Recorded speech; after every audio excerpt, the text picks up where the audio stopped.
Taking you live to the New South Wales Parliament, we're listening here to the Premier Chris Minns formally apologising on behalf of the government to people convicted of homosexual acts 40 years after the state decriminalised gay sex. And vomiting. Now, of course, none of it worked. You can't shock someone out of who they love, and you can't rewire their basic humanity. And one of the great advantages in recent years has been the discrediting of aversion therapy and conversion therapy and other forms of pseudoscience. That argument was made by the gay community, in particular by our colleague, the member for Sydney, and as a parliament, we were proud to continue in their footsteps last month by banning conversion therapy in New South Wales. These laws, Mr. Speaker, were directed at the sex lives of men, but they also produced a kind of society that suppressed the relationships of women as well. Gay love was a taboo, and a thick wall of silence surrounded the love of two women. As a female librarian from Sydney wrote at the time, I find it hard to express the bewilderment, the conflict, and the anxiety that overshadowed my late adolescence, as I realised how different, how unacceptable was my own pattern of loving, and yet how real it was to me. Mr. Speaker, that isolation, that confusion, that sense of fundamental difference, it all began in the same place as these laws.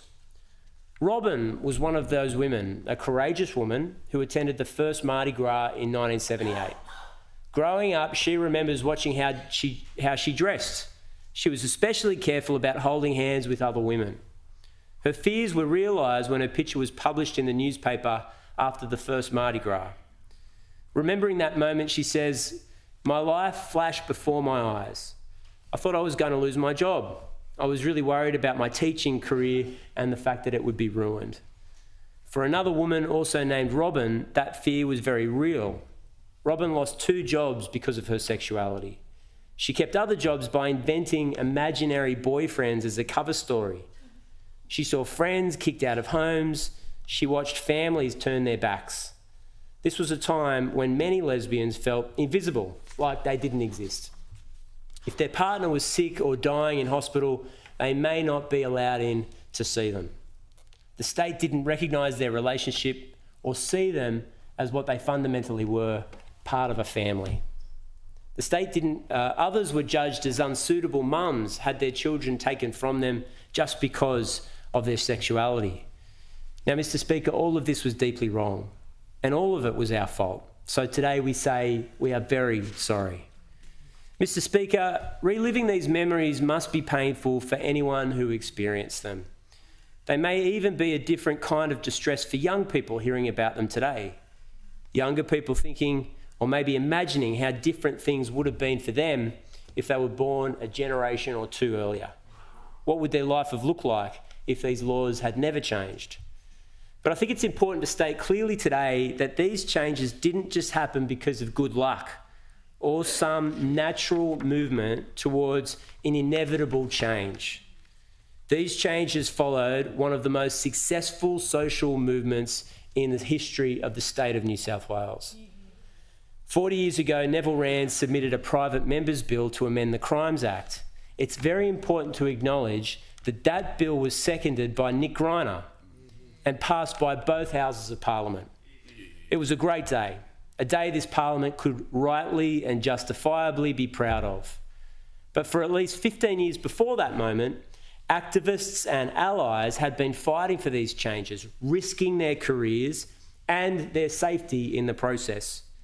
It began in 1970 with the Campaign Against Moral Persecution, or CAMP, as they called themselves.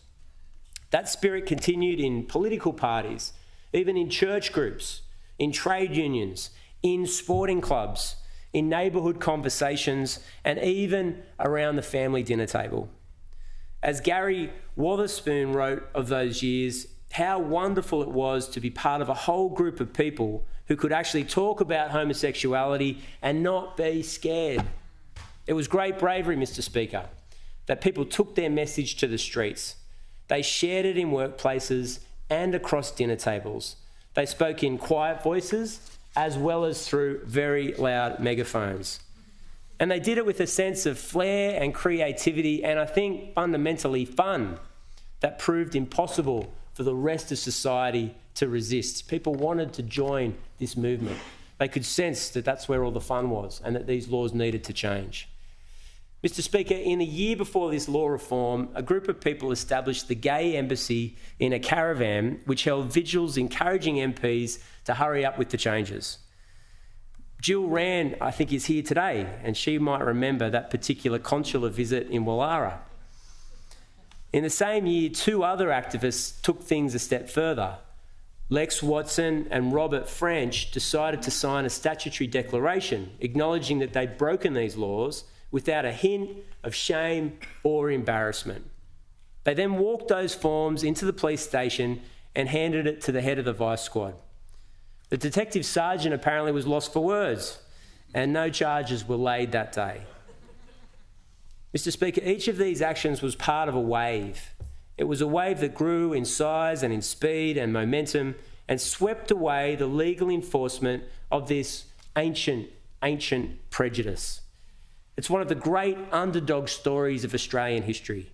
People who were pushed to the margins all their lives, who were denied and disrespected and criminalised for who they were, but who in the end insisted on being themselves, who challenged every social convention, and who, with the help of the Rand Labor government, succeeded in changing the law of the land.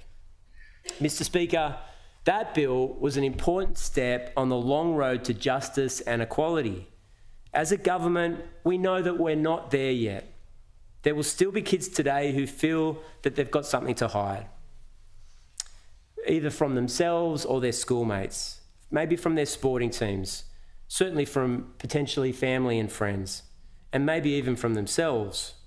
The member for Sydney is currently progressing his equality bill, and we want to work with him, and we will work with him in good faith and with a shared ambition to help vulnerable people.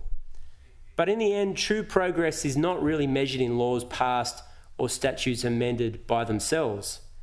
It's measured in the lives of people, in how we treat each other, in how we feel to be ourselves in our own communities. And when I look around this state, I've seen a slow but unmistakable revolution in my own lifetime. When I think about how kids in my generation treated each other, and then I look at the current generation coming through, it is the difference between night and day. This generation, the younger generation, are more open, they're more tolerant, they're more accepting of difference. And if anyone is responsible for those changes, it's the people we are apologising to today. I hope you feel a great sense of vindication for that precise feeling, for that sense of change. In the depths of the bad old days, this must have seemed almost like an impossible prospect, but you did it. You changed our attitudes, our laws, and many people's lives. So today we are sorry for the unforgivable pain we put you through, but we're also here to offer you thanks for giving us a future that is better than your past. Yeah.